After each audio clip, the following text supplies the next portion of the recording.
ಎಲ್ರಿಗೂ ನಮಸ್ಕಾರ. ಪ್ರೀತಿಯ SSLC ವಿದ್ಯಾರ್ಥಿಗಳೇ, ಇವತ್ತಿನ ತರಗತಿಯಲ್ಲಿ 2023-24ನೇ ಸಾಲಿನ ದ್ವಿತೀಯ ಭಾಷೆ ಕನ್ನಡದ ಮಾದರಿ ಪ್ರಶ್ನೆ ಪತ್ರಿಕೆ ಹಾಗೂ ಉತ್ತರವನ್ನು ತಿಳಿಸ್ಕೊಡ್ತಾ ಇದ್ದೀನಿ. ವಿದ್ಯಾರ್ಥಿಗಳೇ, ಇದು ಸೆಕೆಂಡ್ ಲ್ಯಾಂಗ್ವೇಜ್ ಕನ್ನಡ.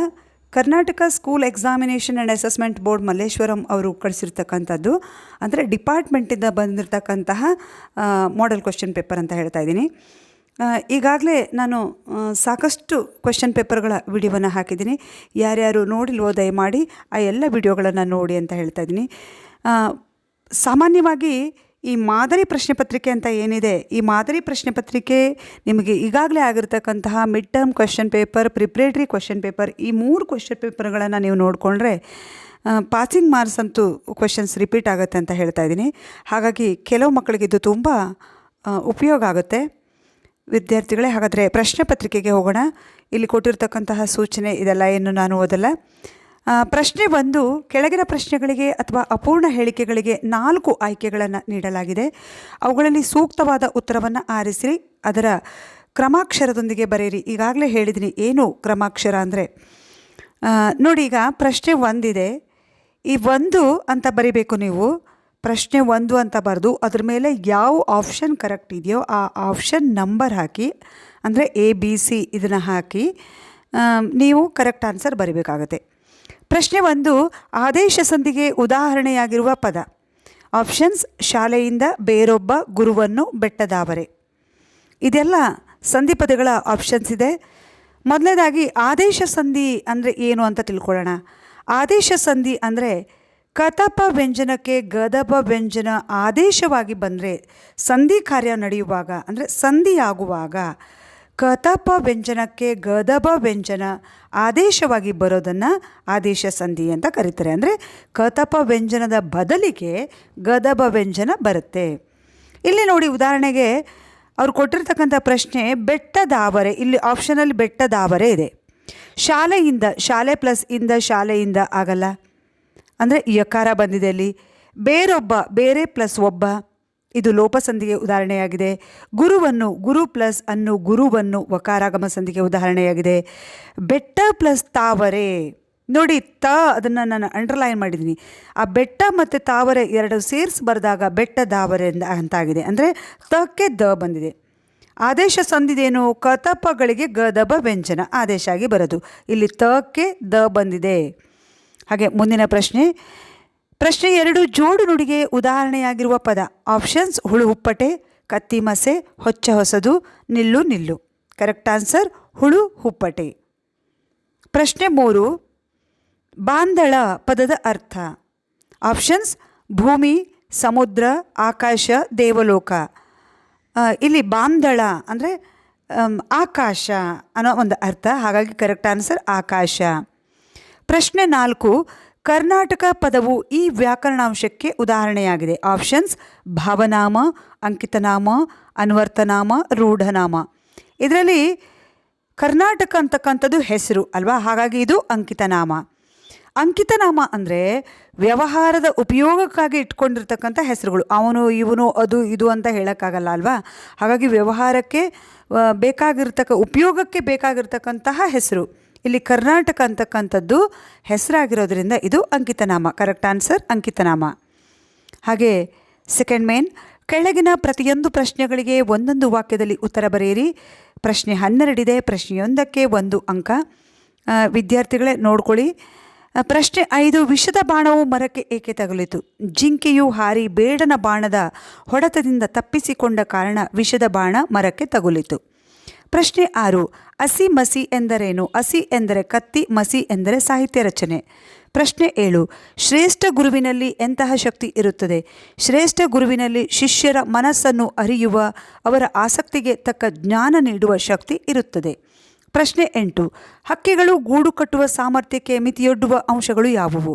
ಹಕ್ಕಿಯ ಹಾರಾಟದ ಶಕ್ತಿ ಗೂಡು ಕಟ್ಟುವ ಅನಂತ ಸಾಧ್ಯತೆಗಳನ್ನು ಸೃಷ್ಟಿಸಿದರೂ ಹಲವು ಬಾರಿ ಹಕ್ಕಿಯ ದೇಹ ಸ್ವರೂಪ, ಪರಿಸರದ ವೈಲಕ್ಷಣಗಳು, ಬಲಿ, ಬೇಟೆ ಸಂದರ್ಭಗಳು ಹಕ್ಕಿಯ ಸಾಮರ್ಥ್ಯಕ್ಕೆ ಮಿತಿಯೊಡ್ಡುವ ಅಂಶಗಳು. ಪ್ರಶ್ನೆ 9, ಗುರುರಾಜ್ ಕರ್ಜಗಿ ಅವರ ಅಂಕಣ ಬರಹದ ಶೀರ್ಷಿಕೆ ಯಾವುದು? ಗುರುರಾಜ್ ಕರ್ಜಗಿ ಅವರ ಅಂಕಣ ಬರಹದ ಶೀರ್ಷಿಕೆ ಕರುಣಾಳು ಬಾ ಬೆಳಕೆ. ಪ್ರಶ್ನೆ 10, ಥೇಮ್ಸ್ ನದಿ ದಡದಲ್ಲಿರುವ ಜನವಸತಿಯನ್ನು ಲೇಖಕರು ಯಾವುದಕ್ಕೆ ಹೋಲಿಸಿದ್ದಾರೆ? ಥೇಮ್ಸ್ ನದಿ ದಡದಲ್ಲಿರುವ ಜನವಸತಿಯನ್ನು ಲೇಖಕರು ಮುಂಬೈ ಸಮುದ್ರ ದಂಡೆಗುಂಟ ಇರುವ ಮೆರಿನ್ ಡ್ರೈನ್ಗೆ ಹೋಲಿಸಿದ್ದಾರೆ. ಪ್ರಶ್ನೆ 11. ಗೋಪಾಲನು ಹೊಸ ಪಂಚೆಯನ್ನು ಬಯಸಿದುದೇಕೆ? ಗೋಪಾಲನ ಗೆಳೆಯರೆಲ್ಲರೂ ಬೆಳೆಯುಳ್ಳ ಬಟ್ಟೆಯನ್ನು ತೊಡುತ್ತಿದ್ದರು. ಅವರೆಲ್ಲ ಗೋಪಾಲನನ್ನು ಹಾಸ್ಯ ಮಾಡ್ತಿದ್ರು. ಆದ್ದರಿಂದ ಅವನು ಹೊಸ ಪಂಚೆಯನ್ನು ಬಯಸಿದ. ಪ್ರಶ್ನೆ 12. ಬೋಧಿ ವೃಕ್ಷದ ಹಾಡು ಯಾರ ಜೀವನವನ್ನು ಕುರಿತು ತಿಳಿಸುತ್ತದೆ? ಬೋಧಿ ವೃಕ್ಷದ ಹಾಡು ಬುದ್ಧನ ಜೀವನವನ್ನು ಕುರಿತು ತಿಳಿಸುತ್ತದೆ. ಪ್ರಶ್ನೆ 13. ಯುಗಾದಿಯಲ್ಲಿ ಯಾವ ತಿನಿಸನ್ನು ಹಂಚುವ ಸಂಪ್ರದಾಯವಿದೆ? ಯುಗಾದಿಯಲ್ಲಿ ಬೇವು ಬೆಲ್ಲ ತಿನಿಸನ್ನು ಹಂಚುವ ಸಂಪ್ರದಾಯ ಇದೆ. ಪ್ರಶ್ನೆ 14. ಅಡಿಗರು ಹಗಲಿರುಳು ಯಾವುದಕ್ಕೂ ಹೋರಾಡಬೇಕೆಂದು ಹೇಳಿದ್ದಾರೆ? ಅಡಿಗರು ಬದುಕಿನಲ್ಲಿ ನಾನಾ ಗುರಿಗಳನ್ನು ಇರಿಸಿಕೊಳ್ಳದೆ ಒಂದೇ ಹೆಗ್ಗುರಿ ಸಾಧಿಸಲು ಹಗಲಿರುಳು ಹೋರಾಡಬೇಕೆಂದು ತಿಳಿಸಿದ್ದಾರೆ. ಪ್ರಶ್ನೆ 15. ಕುಣಿಗಲ್ ಕೆರೆಯ ಅಂದವನ್ನು ನೋಡಲು ಯಾರು ಬಂದರೆಂದು ಉತ್ಪ್ರೇಕ್ಷಿಸಲಾಗಿದೆ? ಕುಣಿಗಲ್ ಕೆರೆಯ ಅಂದವನ್ನು ನೋಡಲು ಶಿವನು ಬಂದನೆಂದು ಉತ್ಪ್ರೇಕ್ಷಿಸಲಾಗಿದೆ. ಪ್ರಶ್ನೆ 16. ಉತ್ತರನು ನಿಟ್ಟೋಟದಲ್ಲಿ ಓಡಿದ್ದು ಏಕೆ? ಉತ್ತರನು ವಿಸ್ತಾರವಾದ ಸಮುದ್ರದಂತೆ ಕಾಣುವ ಸೈನ್ಯವನ್ನು ಕಂಡು ಯುದ್ಧ ಮಾಡಲು ಹೆದರಿ ನಿಟ್ಟೋಟದಲ್ಲಿ ಓಡಿದನು. ಮುಂದಿನ ಪ್ರಶ್ನೆ ಥರ್ಡ್ ಮೇನ್. ಕೆಳಗಿನ ಪ್ರಶ್ನೆಗಳಿಗೆ 3 ಅಥವಾ 4 ವಾಕ್ಯಗಳಲ್ಲಿ ಉತ್ತರ ಬರೆಯಿರಿ. ಪ್ರಶ್ನೆ 8 ಇರುತ್ತೆ. ಪ್ರಶ್ನೆಯೊಂದಕ್ಕೆ 2 ಅಂಕ. ಪ್ರಶ್ನೆ 17. ಪುಟ್ಟರಾಜರ ವೇಷಭೂಷಣಗಳು ಹೇಗಿದ್ದವು? ಪ್ರಶ್ನೆ 18. ಹಕ್ಕಿಗಳು ಗೂಡನ್ನು ಎಲ್ಲೆಲ್ಲಿ ಕಟ್ಟಬಲ್ಲವು? ಪ್ರಶ್ನೆ 19. ಲಂಡನ್ ಟವರ್ ಬ್ರಿಡ್ಜ್ನ ವೈಶಿಷ್ಟ್ಯಗಳನ್ನು ಬರೆಯಿರಿ. ಪ್ರಶ್ನೆ 20. ಚೈತ್ರದಲ್ಲಿ ಹಕ್ಕಿಗಳ ಕಲರವ ಹೇಗಿರುತ್ತದೆಂದು ಕವಿ ಬಸವರಾಜ್ ಸಾದರ್ ಅವರು ವರ್ಣಿಸಿದ್ದಾರೆ. ಪ್ರಶ್ನೆ 21. ಮಾನವನ ಬದುಕು ಕರ್ಪೂರದಂತೆ ಇರಬೇಕು ಏಕೆ? ಪ್ರಶ್ನೆ 22. ಕುಣಿಗಲ್ ಕೆರೆ ನೋಡುವವರಿಗೆ ಹೇಗೆ ಕಾಣುತ್ತಿತ್ತೆಂದು ಜನಪದರು ಹೇಳಿದ್ದಾರೆ. ಪ್ರಶ್ನೆ 23. ಕಳ್ಳರ ಗುರು ಪಾಠದಿಂದ ನಾವು ಕಲಿತುಕೊಳ್ಳಬೇಕಾದ ವಿಚಾರಗಳೇನು ವಿವರಿಸಿರಿ. ಪ್ರಶ್ನೆ 24. ಮನುಕುಲದ ಭವ್ಯ ಬದುಕು ಯಾವ ರೀತಿ ಅರಳಬೇಕಿದೆ ಎಂದು ಕವಯಿತ್ರಿ ತಿಳಿಸಿದ್ದಾರೆ. ಪ್ರಶ್ನೆ 4. ಕೆಳಗಿನ ಕವಿ ಸಾಹಿತಿಯ ಜನ್ಮಸ್ಥಳ, ಕಾಲ, ಕೃತಿ ಮತ್ತು ಬಿರುದು, ಪ್ರಶಸ್ತಿಗಳನ್ನು ಕುರಿತು ವಾಕ್ಯ ರೂಪದಲ್ಲಿ ಬರೆಯಿರಿ. ವಿದ್ಯಾರ್ಥಿಗಳೇ, ಇಲ್ಲಿ ಒಂದು ಕವಿ ಕೃತಿ ಪರಿಚಯನ ಕೊಟ್ಟಿದ್ದಾರೆ. ಪ್ರಶ್ನೆ 25ರಲ್ಲಿ CP ಕೃಷ್ಣಕುಮಾರ್ ಅವರ ಕವಿ ಕೃತಿ ಪರಿಚಯವನ್ನು ಬರೆಯೋದಕ್ಕೆ ತಿಳಿಸಿದ್ದಾರೆ. ಈ ಕವಿಯ ಜನ್ಮಸ್ಥಳ, ಕಾಲ, ಕೃತಿ, ಬಿರುದು ಅಂದರೆ ಪ್ರಶಸ್ತಿ, ಇದನ್ನು ವಾಕ್ಯ ರೂಪದಲ್ಲಿ ನೀವು ಬರೀಬೇಕಾಗುತ್ತೆ. ಈಗಾಗಲೇ ನಿಮಗೆ ನಿಮ್ಮ ಟೆಕ್ಸ್ಟ್ ಬುಕ್ಕಲ್ಲಿ ಇರುತ್ತೆ ಅದು. ಪ್ರಶ್ನೆ 5. ಕೆಳಗಿನ ಪದ್ಯದ ಸಾರಾಂಶವನ್ನು ವಾಕ್ಯ ರೂಪದಲ್ಲಿ ಬರೆಯಿರಿ. ಇಲ್ಲಿ ಪ್ರಶ್ನೆ 26ರಲ್ಲಿ ಒಂದು ಪದ್ಯದ 4 ಸಾಲಿನ ಒಂದು ಪ್ಯಾರಾಗ್ರಾಫ್ದವನ್ನು ಕೊಟ್ಟಿದ್ದಾರೆ. ನೀವು ಈ ಪದ್ಯಕ್ಕೆ ಸಂಬಂಧಿಸಿದಂತೆ ಮೊದಲು ಪದ್ಯದ ಹೆಸರನ್ನು ಬರೆಯಿರಿ, ಹಾಗೆ ಆಯ್ಕೆಯನ್ನು ಬರೀಬೇಕು. ನೀವು ಸಂದರ್ಭ ಸಹಿತ ವಿವರಿಸಿರಿ ಬರೆಯುವಾಗ ಆಯ್ಕೆಯನ್ನು ಹೇಗೆ ಬರೀತೀರೋ ಹಾಗೆ ಆಯ್ಕೆಯನ್ನು ಬರೆಯಿರಿ. ನಂತರ ಪದ್ಯದ ಹಿನ್ನೆಲೆಯನ್ನು ಸ್ವಲ್ಪ ಬರೆಯಿರಿ. ಹಾಗೆ ಈ ಪದ್ಯದ ಪ್ಯಾರಾಗ್ರಾಫಿಗೆ ಸಂಬಂಧಿಸಿದಂತೆ ಸಂಪೂರ್ಣ ಅರ್ಥವನ್ನು ಬರೆಯಿರಿ, ಅಂದರೆ ಸಾರಾಂಶವನ್ನು ಬರೆಯಿರಿ. ಕೊನೆಯಲ್ಲಿ ನೀವು ಈ ಪದ್ಯಕ್ಕೆ ಅಥವಾ ಯಾವುದೇ ಒಂದು ಪದ್ಯವನ್ನು ಕೊಟ್ಟರೆ ಸ್ವಲ್ಪ ಮೌಲ್ಯವನ್ನು ಬರೆದ್ರೆ ಚೆನ್ನಾಗಿರುತ್ತೆ. ನಿಮಗೆ ಕಂಪ್ಲೀಟ್ 3 ಮಾರ್ಕ್ಸ್ ಸಿಗುತ್ತೆ. ಹಾಗೆ ಪ್ರಶ್ನೆ 6. ಕೆಳಗಿನ ವಾಕ್ಯದಲ್ಲಿರುವ ಅಲಂಕಾರವನ್ನು ಹೆಸರಿಸಿ ಲಕ್ಷಣ ಬರೆದು ಸಮನ್ವಯಗೊಳಿಸಿ. ಇದು ಅಲಂಕಾರದ ಮೇಲೆ ಇರ್ತಕ್ಕಂಥ ಪ್ರಶ್ನೆ. ಈಗಾಗಲೇ ಅಲಂಕಾರಕ್ಕೆ ಸಂಬಂಧಿಸಿದಂತೆ ಸಾಕಷ್ಟು ವಿಡಿಯೋವನ್ನು ಹಾಕಿದ್ದೀನಿ. ವಿದ್ಯಾರ್ಥಿಗಳೇ, ಯಾರಿಗೆ ಅಲಂಕಾರದ ಕುರಿತು ಗೊತ್ತಿಲ್ವೋ ಅವರು ಆ ವಿಡಿಯೋವನ್ನು ನೋಡಿಕೊಂಡು ನಿಮ್ಮ ಪ್ರಶ್ನೆಗೆ ನೋಡಿದರೆ ನಿಮ್ಮ ಈ ಪ್ರಶ್ನೆಗೆ ಸುಲಭವಾಗಿ ನೀವು ಉತ್ತರಿಸ್ಬೋದು ಅಂತ ಅಂದ್ಕೊಂಡಿದ್ದೀನಿ. ಈ ಪ್ರಶ್ನೆಗೆ 3 ಅಂಕ. ಪ್ರಶ್ನೆ 27. ಕೌರವನ ಸೇನೆಯು ಸಾಗರದಂತೆ ವಿಶಾಲವಾಗಿತ್ತು. ಪ್ರಶ್ನೆಯನ್ನು ನೋಡಿದಾಗ ನೀವು ಮೊದಲು ಯಾವ ಅಲಂಕಾರ ಅಂತ ಗುರುತಿಸಬೇಕು. ಸಾಗರದಂತೆ, ಇಲ್ಲಿ ಕೌರವನ ಸೇನೆಯು ಸಾಗರದಂತೆ ವಿಶಾಲ ಆಗಿತ್ತು. ಇಲ್ಲಿ ಒಂದನ್ನು ಇನ್ನೊಂದಕ್ಕೆ ಹೋಲಿಸಿದ್ದು ಕಾಣಿಸುತ್ತೆ. ಹಾಗಾಗಿ ಇದು ಅಂತೆ ಅಂತಕ್ಕಂತಹ ಉಪಮವಾಚಕ ಪದ ಇರೋದರಿಂದ ಇದು ಉಪಮಾಲಂಕಾರವಾಗಿದೆ. ಅಲಂಕಾರ, ಉಪಮಾಲಂಕಾರ, ಉಪಮೇಯ ಕೌರವನ ಸೇನೆ, ಉಪಮಾನ ಇಲ್ಲಿ ಸಾಗರ, ಉಪಮವಾಚಕ ಅಂತೆ, ಸಮಾನ ಧರ್ಮ ಇಲ್ಲಿ ಕಾಣಿಸ್ತಾ ಇರ್ತಕ್ಕಂಥದ್ದು ವಿಶಾಲ ಅಂತಕ್ಕಂಥ ಅರ್ಥ. ಅಲಂಕಾರ ಹೆಸರು ಬರೆದ್ರೆ 1 ಅಂಕ, ಸಮನ್ವಯ ತನಕ ಬರೆದ್ರೆ 1 ಅಂಕ, ಲಕ್ಷಣ ಬರೆದಾಗ 1 ಅಂಕ. ಹಾಗಾದರೆ ಸಮನ್ವಯಗೊಳಿಸಬೇಕು. ಈ ಉಪಮೇಯ, ಉಪಮಾನ, ಉಪಮಾವಾಚಕ, ಸಮಾನ ಧರ್ಮವನ್ನು ಸಮನ್ವಯ ಮಿಕ್ಸ್ ಮಾಡಿ ಬರಿಬೇಕು. ಉಪಮೇಯವಾದ ಕೌರವನ ಸೇನೆಯನ್ನು ಉಪಮಾನವಾದ ಸಾಗರಕ್ಕೆ ಹೋಲಿಸಲಾಗಿದೆ. ಇಲ್ಲಿ ಅಂತೆ ಅನ್ನುವ ಉಪಮಾವಾಚಕ ಹೊಂದಿದ್ದು ವಿಶಾಲ ಅಂತಕ್ಕಂಥ ಸಮಾನ ಧರ್ಮವನ್ನು ಹೊಂದಿರೋದ್ರಿಂದ ಇದು ಉಪಮಾಲಂಕಾರವಾಗಿದೆ. ಪೂರ್ಣೋಪಮಾಲಂಕಾರವಾಗಿದೆ ಅಂದರೆ ಕಂಪ್ಲೀಟಾಗಿ ಇದು ಉಪಮಾಲಂಕಾರವಾಗಿದೆ. ಉಪಮಾಲಂಕಾರದ ಲಕ್ಷಣ ಏನು? ಒಂದು ಮತ್ತೊಂದರಂತೆ ಇದೆ ಎಂದು ಹೋಲಿಸಿ ವರ್ಣಿಸುವುದೇ ಉಪಮಾಲಂಕಾರ. ವಿದ್ಯಾರ್ಥಿಗಳೇ, ಯಾವ ಅಲಂಕಾರ ಬಂದರೂ ಕೂಡ ಲಕ್ಷಣವನ್ನು ನೀವು ಬಾಯ್ಪಾಠ ಮಾಡಲೇಬೇಕಾಗುತ್ತೆ. ಮುಂದಿನ ಪ್ರಶ್ನೆ, ಕೆಳಗೆ ಕೊಟ್ಟಿರುವ ಗಾದೆ ಮಾತುಗಳಲ್ಲಿ ಯಾವುದಾದ್ರೂ ಒಂದನ್ನು ಆರಿಸಿಕೊಂಡು ವಿಸ್ತರಿಸಿ ಬರೆಯಿರಿ. ಈಗಾಗಲೇ ಗಾದೆ ಮಾತು ಮತ್ತು ಪ್ರಬಂಧ, ಪತ್ರಲೇಖನ ಇದೆಲ್ಲದಕ್ಕೂ ಸಂಬಂಧಿಸಿದಂತೆ ವಿಡಿಯೋವನ್ನು ಹಾಕಿದ್ದೀನಿ ವಿದ್ಯಾರ್ಥಿಗಳೇ. ನೀವು ನನ್ನ ಚಾನಲಲ್ಲಿ ಯಾರಿಗೆ ಅವಶ್ಯಕತೆ ಇದೆಯೋ ಚೆಕ್ ಮಾಡ್ಕೊಳ್ಳಿ. ಇವೆರಡೂ ಕೂಡ ಯಾವ ಗಾದೆ ಮಾತಿದೆ ಇವೆರಡನ್ನೂ ಕೂಡ ಹಾಕಿದ್ದೀನಿ. ಬೆಳೆಯುವ ಸಿರಿ ಮೊಳಕೆಯಲ್ಲಿ ಕೂಡಿ ಬಾಳಿದರೆ ಸ್ವರ್ಗ ಸುಖ 3 ಅಂಕದ ಪ್ರಶ್ನೆಯಾಗಿರುತ್ತೆ.